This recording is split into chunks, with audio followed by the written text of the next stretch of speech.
Welcome, everyone, and a huge special welcome to our EFL BA students tuning in to this explainer today. If you're here, you're probably standing right at the starting line of a massive academic journey, your Bachelor of Arts thesis. And today, we're going to tackle the very first hurdle of that entire journey together. Yes, we're talking about the research proposal. Now, I know that writing in a foreign language while trying to juggle some pretty complex academic ideas sounds incredibly intimidating, but I promise you, we are going to make it simple, clear, and totally manageable. So here's the million-dollar question, right? How in the world do you start a massive research project without getting completely overwhelmed? You're sitting there staring at a blank page, you've got a million ideas swirling around, or maybe you literally have absolutely no ideas at all and the pressure's just on.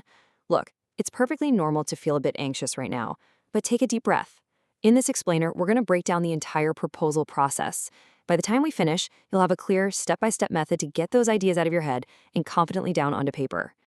Here is our quick game plan for today. We'll cover what a research proposal actually is, the brilliant 4 questions framework, how to define your core question, finding your specific research niche, choosing your methodology, and finally, drafting a super practical 2-pager.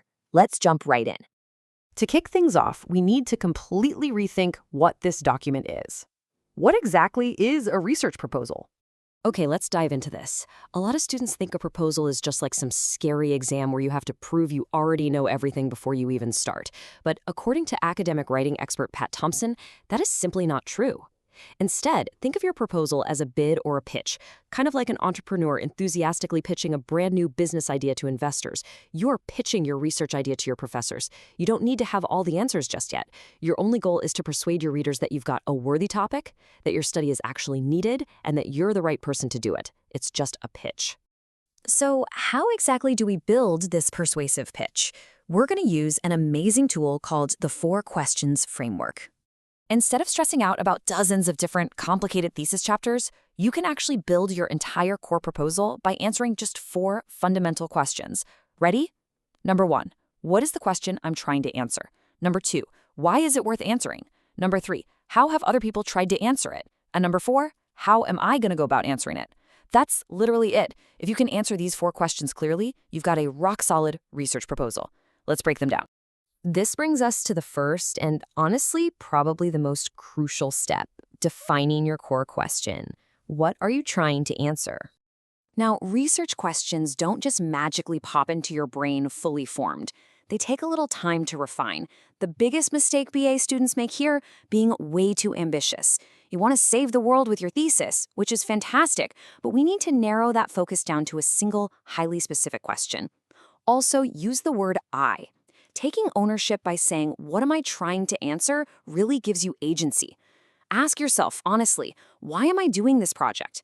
If you pick a topic you're genuinely passionate about, I guarantee the writing process will be so much smoother. And hey, your question will probably change as you read more. That is a totally normal part of the process. Let's tackle question 3 of our framework. How have other people tried to answer it? This is where your literature review comes in, and where you find your unique research niche. The phrase literature review sounds incredibly daunting, I know, but try visualizing it like a giant puzzle or a Venn diagram. Picture 3 overlapping circles. Circle 1 is a key topic you're reading about. Circle 2 is another related topic. And Circle 3 is another. Your specific niche, your unique angle, lives right there in that sweet spot in the middle where those circles overlap. You're simply looking for the connections between what different authors are already saying. When you're writing about these authors, keep this absolute golden rule in mind.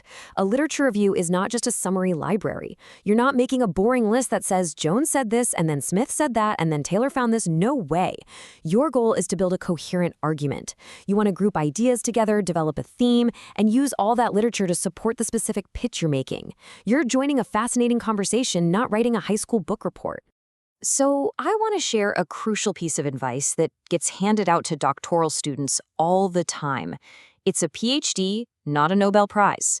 And for you, sitting there right now watching this, it's a BA thesis, not a Nobel Prize. Seriously, take the pressure off. You do not have to invent a completely new, groundbreaking theory of the English language. If you accidentally stumble upon one, hey, that's great. But for now, you just need to add one small, clear piece of understanding to your specific field. To figure out exactly what that small piece of understanding is, let's circle back to question 2 of our framework. Why is it worth answering? This is your so what factor. How does your study actually contribute? Does it contribute theoretically, maybe empirically, by gathering brand new data? Does it have social or political relevance? Or does it apply directly to teaching practice or policy? As an EFL student, maybe your research helps English teachers in local high schools. That fits perfectly into the practice box. And remember, you absolutely do not need to check all 4 boxes. Just pick 1 or 2 to clearly show why your research matters. All right, we have arrived at the final question in our framework. How are you going to go about answering your question? Let's talk methodology. These 2 words, methodology and methods, trip up so many students because they sound almost exactly the same. Let's make it incredibly simple. Methodology is the big picture. It's the overarching philosophy behind your research, your habits of mind. Are you looking for objective, hard numbers, or subjective, personal human experiences? Methods, on the other hand, well, those are the actual practical tools you'll use. Are you going to hand out a questionnaire? Are you interviewing people? Analyzing a textbook? Basically, methodology is the why behind the how, and methods are the how itself. We've covered a ton of conceptual ground today. But how do we turn all this big thinking into actual concrete writing? We draft your 2-pager. Here is your first real, actionable step. Do not try to write a 20-page proposal right out of the gate. Just write a 2-pager. Here are the rules. Maximum 2 pages, single-spaced. Describe as clearly and directly as you possibly can what you're trying to find out and how you are going to do it. That's it. Keep the focus entirely on your core question and your planned methods. Spend very little time on the background context or that deep literature review for now. This exercise forces you to get straight to the point, and honestly, it's a brilliant way to unblock your writing. Once you have that 2-pager drafted, eventually you're going to expand it into the formal proposal structure. This full structure includes all those extra things like your definition of terms, detailed chapter outlines, and a timetable. I know it looks like a lot, but don't panic. You don't start here, you start with a 2-pager. And as you discuss it with your advisor and do more reading, those 2 simple pages will naturally and easily grow into this full structure. You're just pouring the foundation first. So, as we wrap up this explainer, I want to leave you with a challenge. Right now, close your extra browser tabs, grab a single blank piece of paper, and ask yourself this one foundational question. What is the one core question I want to answer? Don't stress about perfect English grammar right now, and definitely don't worry about being a Nobel Prize winner. Just write down what you are curious about. Because once you find that one question, you are no longer just a student, you are officially a researcher. Happy writing.